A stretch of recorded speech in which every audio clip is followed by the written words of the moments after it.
You know, people always talk about class like it's something you can buy at a boutique on Fifth Avenue or wrap around your neck like a silk scarf. But if there's one thing I've learned from watching empires crumble over a single glass of Cabernet, it's that the most expensive suit in the room doesn't always cover the cheapest soul.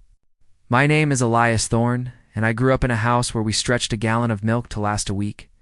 So believe me when I tell you that standing in a 60-story penthouse overlooking the rain-slick streets of Seattle, I knew exactly how much every crystal chandelier in that ballroom cost. And I knew exactly how much I didn't belong there in the eyes of people like Juliana Sterling.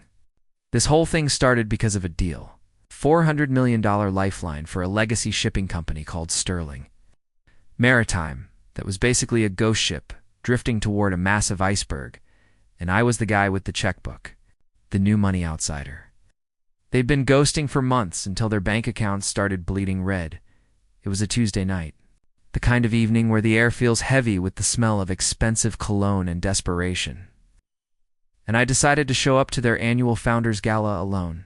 No security, no flashy entourage, just me in a tailored charcoal suit and a vintage watch that belonged to my father, a man who spent 40 years hauling crates for the very company I was about to save. I was standing near the mahogany bar, just taking it all in, feeling the weight of the moment, when I felt this sudden, sharp chill of someone's gaze cutting through the room. And before I could even take a sip of my drink, Juliana Sterling was there, looking like a diamond-encrusted viper in a gown that probably cost more than my first 3 houses combined. She didn't see a CEO. She didn't see the man who held her family's future in his vest pocket. She just saw a man with skin the color of deep mahogany and hands that she assumed had never done anything but manual labor. And God, the way she looked at me. It wasn't just dislike. It was this deep, visceral disgust, like I was a smudge of grease on a white marble floor. "I think there's been a massive oversight at the front desk," she said, her voice like ice clinking in a glass, loud enough to make the group of socialites around her stop mid-laugh, because I don't remember authorizing a diversity outreach program for tonight's guest list. "And you're clearly looking for the service entrance, so why don't you put that glass down before you stain the coaster?" I just looked at her, my heart doing that slow, heavy thud it does when you realize you're in a room full of monsters.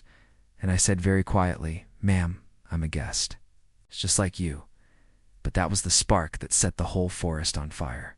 Because she laughed, this high, brittle sound that felt like a slap, and she snatched the wine glass right out of my hand. "Guest? In a suit that's clearly a rental, and a watch that looks like it came out of a cereal box? Honey, you're a trespasser, and you're lucky I don't have you thrown off the balcony." And then, with this slow, practiced elegance, she tilted the glass and let that deep red wine pour right over my chest, soaking into my white shirt dripping down my neck. A $400 stain on an $8,000 suit. The room went dead silent. The kind of silence where you can hear a pin drop or a heartbreak. And she just stood there with this smirk, flicking the last few drops at me like I was a stray dog she was trying to shoo away, while her husband, Marcus, stepped up beside her, smelling like bourbon and unearned arrogance. "You heard the lady, pal. Get out before we make this a police matter. Don't worry about the dry cleaning bill. I'm sure you've got plenty of experience washing clothes," he said, and the group erupted into this cruel, jagged laughter that made my ears ring. I could have ended it right then. I could have pulled out the black and gold invitation that was sitting in my pocket. I could have called over the event coordinator who had been bowing to me 20 minutes earlier, but something in me just wanted to see the bottom of their pit. I wanted to see exactly how far they would go when they thought they were punching down at someone who couldn't punch back. So I just stood there, wiping a drop of wine from my chin with a handkerchief, and I watched as Juliana signaled the 2 massive security guards by the door, pointing at me like I was a piece of trash she'd found on the carpet, screaming about how I'd threatened her, how I'd tried to steal her purse, spinning this elaborate, frantic lie while 30 different iPhones were out, recording every second of it. They marched me toward the elevator, Juliana following behind like she was leading a victory parade, shouting for everyone to see what happens when lowlifes try to infiltrate their world. And as the elevator doors started to close, I saw Marcus Sterling's phone light up, I saw the blood drain from his face as he looked at an email notification, and I knew the clock had finally run out. By the time we got to the ground floor security office, the video was already trending. It was a bonfire on social media. And when the lead guard demanded my ID, Juliana was practically vibrating with malice, telling him to check for warrants, telling him I probably had a stolen car in the lot. But then the door flew open so hard it hit the wall. And Juliana's father, Arthur Sterling, the man who built that company from the dirt, came stumbling and looking like he'd just seen a ghost, clutching a tablet like it was a life preserver.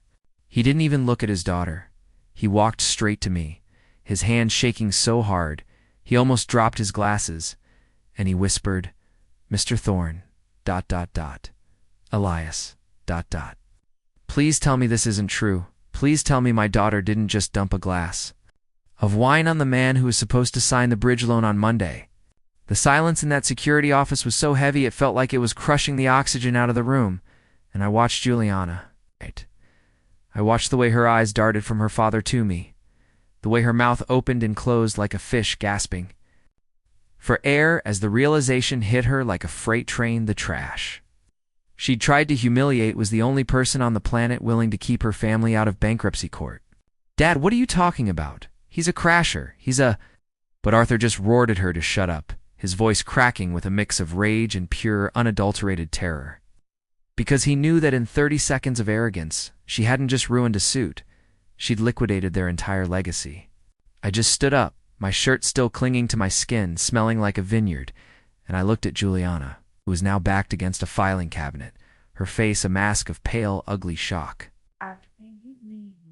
"You asked me who I was, Juliana," I said, my voice as calm as a graveyard, "and I told you I was a guest.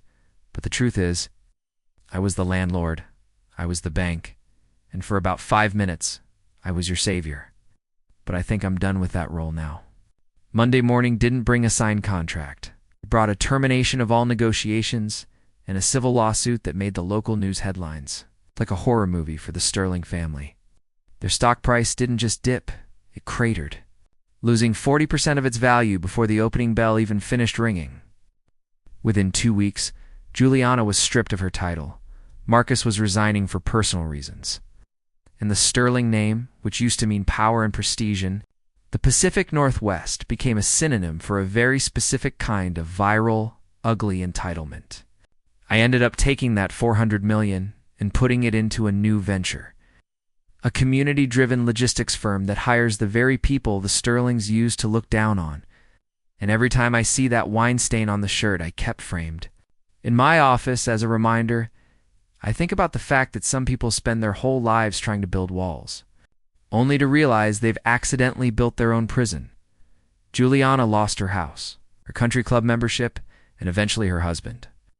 But the thing that I think hurts her the most is that every time she walks into a grocery store or a gas station, someone recognizes her from that video. Someone remembers the woman who threw wine on a stranger because she thought he didn't belong in her air.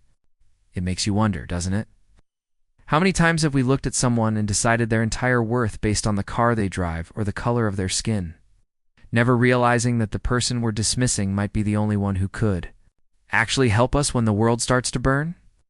I'm curious, what would you have done if you were standing there in that ballroom watching her pour that wine? Would you have stayed silent to keep the peace?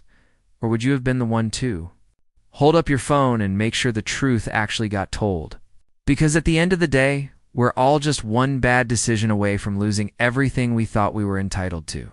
And trust me, justice tastes a lot better than a glass of expensive wine, especially when it's served cold in a room full of people who finally see you for who you really are.